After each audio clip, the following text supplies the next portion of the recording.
Hi, boys and girls. We are going to continue reading Because of the Rabbit by Cynthia Lord. We are on chapter 10. Rabbits have scent glands under their chins. They rub their chins on things to claim them as their own. When I got home, Mom told me that Owen had texted. He made the soccer team. Now he'd probably have practice every day. That's great, I said flatly, unpacking my backpack. I could smell that she'd been baking something yummy. What smells so good? Mom grinned. I baked chocolate chip cookies. How many kids are coming over today? Only Jack, I said. Thanks so much for making cookies, though. And can I borrow your phone? I'll need it to make a video. Mom nodded. Sure, it's on the counter. I put her phone in my pocket. Just so you know, I said, feeling like I should warn her, Jack's a bit different. I think he might have some special needs. Different makes life more interesting, Mom said. I nodded, though that seemed like one of those easy things people say to gloss over hard things. He especially likes to talk about animals. Just like you, Mom said. Even more than me, I said. In fact, if there were a TV game show where all the categories were animals, Jack could be a millionaire. But when Jack and his mom arrived, I was surprised that he stepped back as Molly and Maggie came over barking, tails wagging. Girls, Mom said sharply to the dogs, go lie down. As Molly and Maggie trudged to their beds, Jack's mom said softly, it's a sensory thing. Jack loves to read about animals, but in real life they can be overwhelming. No problem at all, Mom said. Can I make you a cup of tea or coffee while the kids do their homework? Tea would be lovely. I'll put the kettle on, Mom said. Make yourselves at home, and if you like to wash your hands, the bathroom is through that door. But no frogs are in there, Jack said sadly. Mom laughed. Oh, Emma told you about those? You're right. We don't have frogs in the bathroom regularly. That was just a homeschool science project. The frogs grew up and we let them go back in the pond where we found the eggs. Let's work in my room, Jack, I said quickly to change the subject. My rabbit is there, but he only makes quiet sounds. I got a piece of kale and a few blueberries from the refrigerator for Lappy and the plate of chocolate chip cookies for Jack and me. Come on. As we were climbing the stairs, I heard Jack's mom talking to mine in the kitchen. Thank you for having us over. The other kids at school are mostly kind to Jack, but they almost never think to include him outside of school, so this is really nice. It's nice for Emma too, Mom said. She's been hoping for a friend. I felt bad that Jack and I were both getting left out of things. Being left out hurts. I turned to him and rolled my eyes in case he was embarrassed. He was as embarrassed as I was that our mothers were talking about us. But his eyes were focused on my bedroom door, his fingers flickering at his sides. He looked a little scared. It's okay, I said. Lappy can stay in his pen if you want. When I opened my bedroom door, Lappy immediately put his paws up on the side of the pen, excited to get out and have a run. Later, I promised him, Jack and I have work to do. Lappy thumped his back foot on the floor.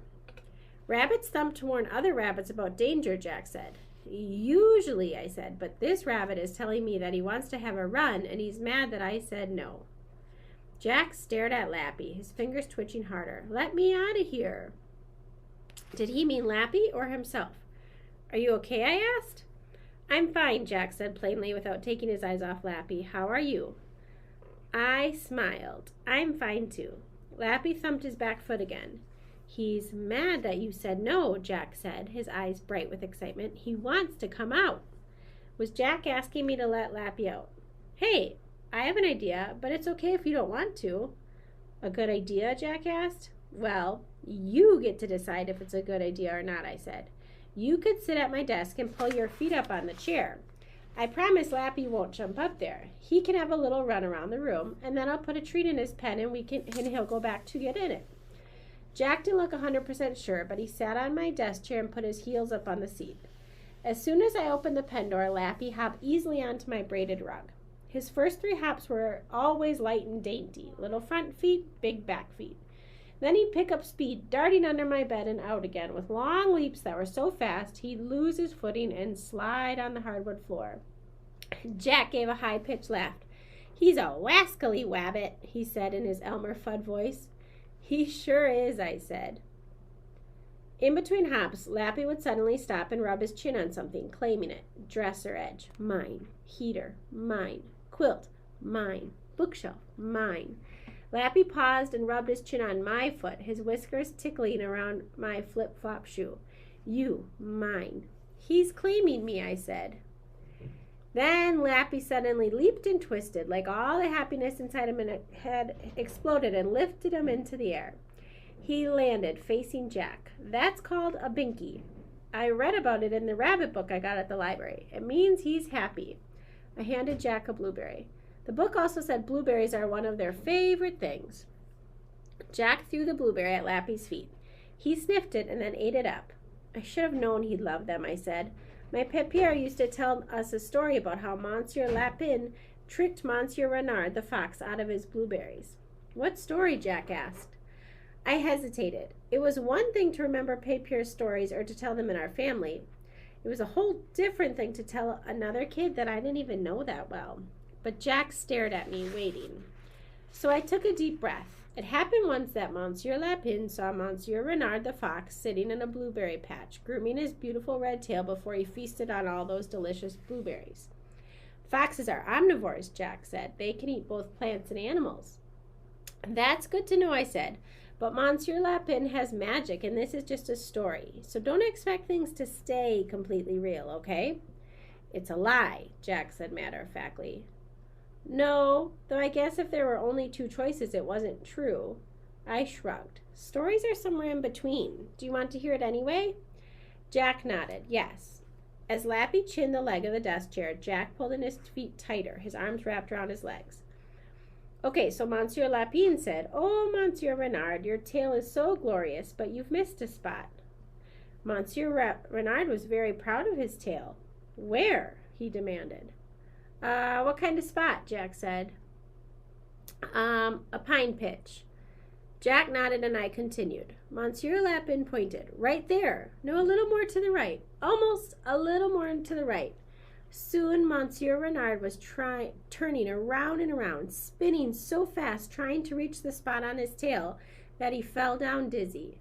Monsieur Lapin jumped right into those blueberries and ate them all before the fox could get back up. So it was. I couldn't tell the story as well as my grandpa, but still, it had been fun to share it.